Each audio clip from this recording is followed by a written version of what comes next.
Здравейте хора, аз съм Николай и това е вторият епизод от поредицата на да разгледаме.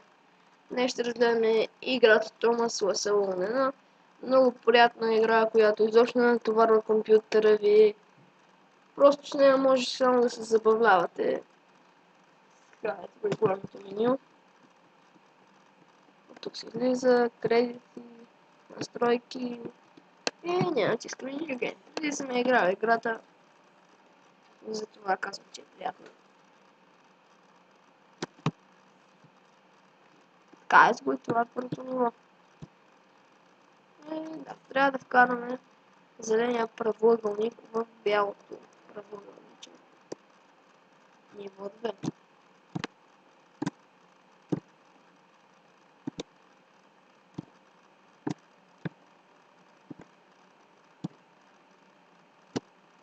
И да, това е успешно.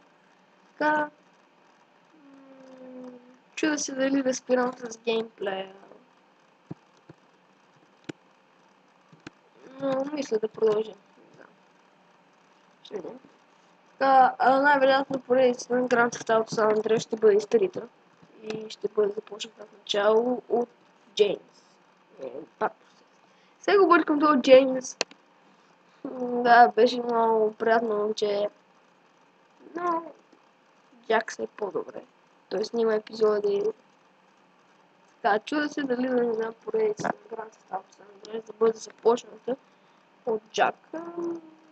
Това ще бъде. Ще видим, може да започне, може и да направя поредица на League of Legends. Сега и си я свалям. Най-вероятно ще направя, но не съм сигурен. Играта преди я бях играл. Бях много добър, но в училище съм трябва да уча. И аз постоянно играех само в лигата и нашите ме накараха да спра. Първо не искам да спра, след това обаче се съгласим, защото точно така, който учи ще се получи. Сега това ниво ни затруднява, не знам защо. Това ли да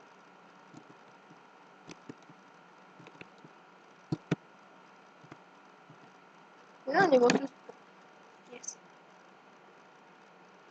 Съжалявам ако лагва на моменти.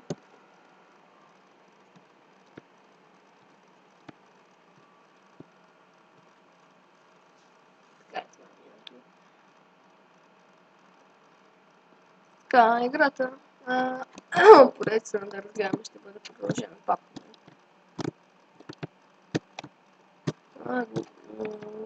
Ще дам поредицата на Grand Theft Auto San Andreas на Джак.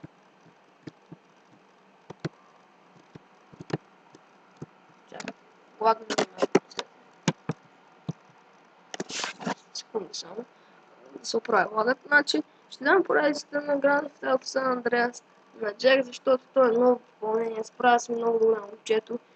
И има само една поредица и тя на Plot of the Zombie.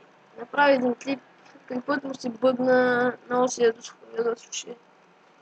И мисля, че да, той заслужава да снима на повече поредици, така че с това той ще продължи.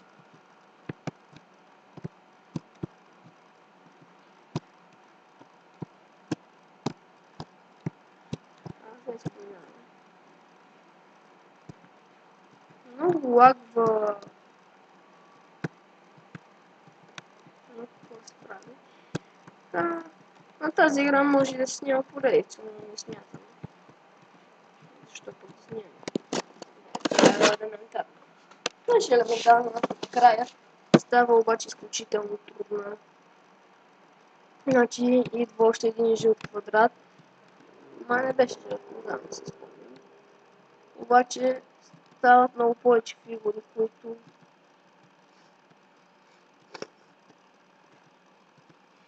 простете, настигнах се. Казвах, че стават много повече фигури, които се затрудняваше някакво. И да, това е момento. стават 3 фигури, аз там съм играл повече, може и пак да става. И да, ето и тук. Сега с A с Q смените. Ето го квадратчето. И това е важно.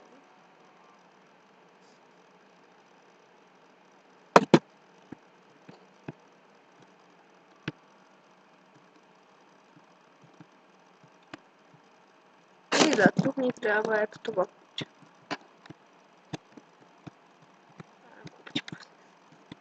Фига. Какво?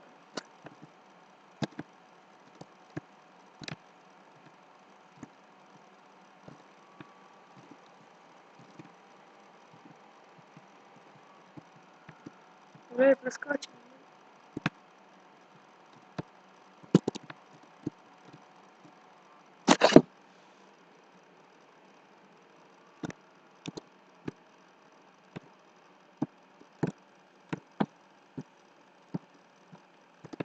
Да, това е място.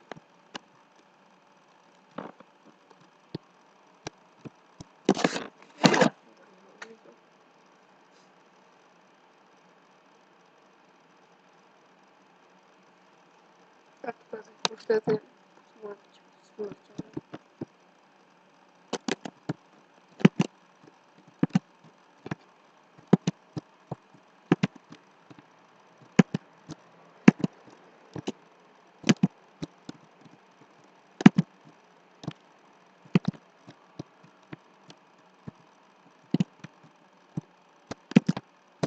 Еми да.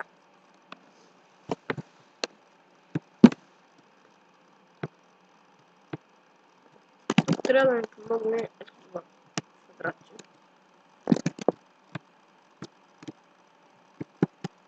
Какво ли ще се случи сега?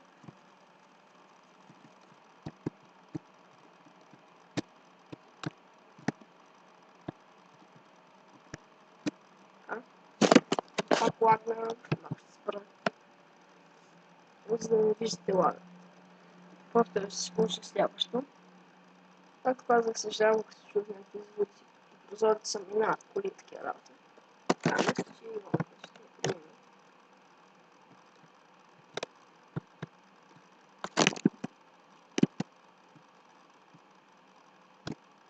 Ох, даже го прескочихме.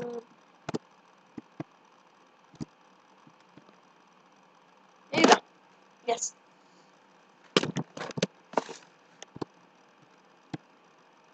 Ето, трябва да ви покажа какво става, като падне на водата, но след сега.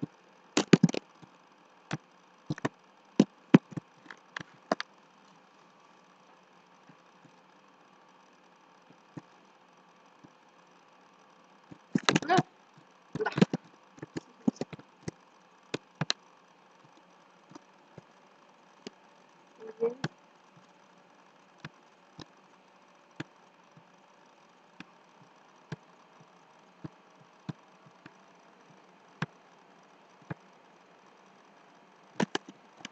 И да, водачета, готово остава.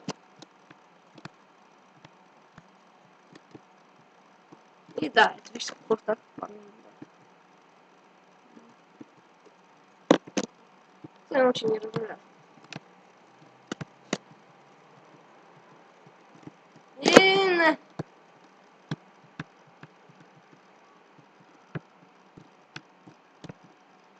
Дяволите, хем лагва.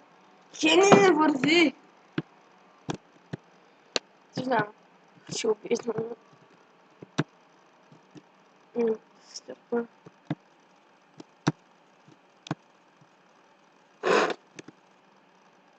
Никакъв късмет просто. И най-после, така смятам това да бъде безопасно просто. И да, ето тук стигнахме. Само да ви покажа това как се прави. И ето, както виждате, вече сме 3 фигури. Значи първо така правим. Това така. Това. Ето така. Тук стигваш така. Ето това. Така. И ето. Ето това ще бъде последното ниво. този епизод.